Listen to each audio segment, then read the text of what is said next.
God gave Elijah a tough job. He had to tell King Ahab there'd be no rain for a long time.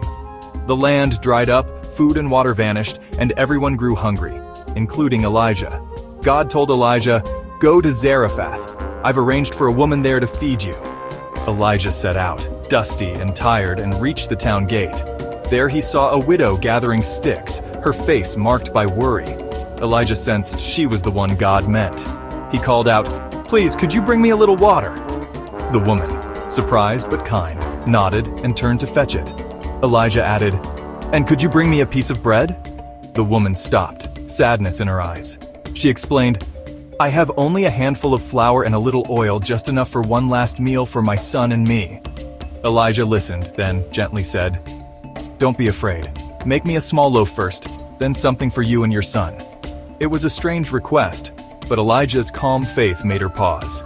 The woman faced a choice: trust a stranger and God's promise, or hold on to her last meal. She took a deep breath, ready to decide. The widow hesitated, torn between her empty pantry and Elijah's words.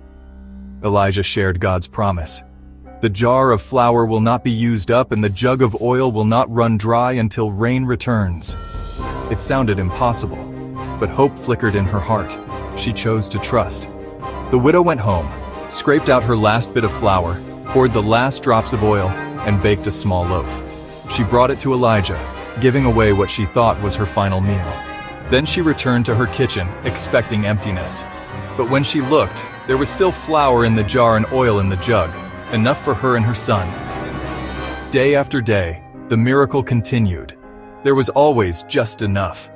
The widow's act of faith turned her last supper into a daily blessing. Elijah, the widow, and her son ate together, sustained by God's quiet miracle. The famine raged outside, but inside their home, hope and food never ran out. The woman's courage and kindness changed everything. God's promise was real. Every morning, the widow checked her jar and jug. Every morning, there was enough for another meal. God's promise held true. Her small act of faith brought daily provision. The miracle wasn't loud or flashy, but it was steady and sure. Elijah stayed with the widow and her son, and together they weathered the drought. The widow's trust in God and kindness to a stranger saved her family. God turned her little into plenty. Sometimes miracles come quietly, in the form of enough for today. The widow's story reminds us, faith and generosity can open the door to unexpected blessings. Even when hope seems gone, God can provide. The jar and jug never ran out, just as God had promised. In a time of famine, their home was filled with daily miracles, all because one woman chose to trust. For many days, Elijah, the widow, and her son ate together. The flour and oil never failed, just as God had said. This story isn't just about food, it's about faith, kindness, and trust.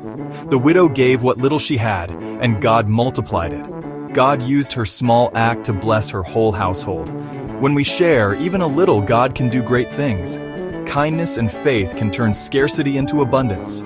The widow's pantry became a place of hope. Her story reminds us to trust, to share, and to believe in God's promises. Sometimes, a simple act of kindness is the start of a miracle. If you enjoyed this story found in 1 Kings 17 verse 8 to 16, please like and subscribe for more inspiring videos.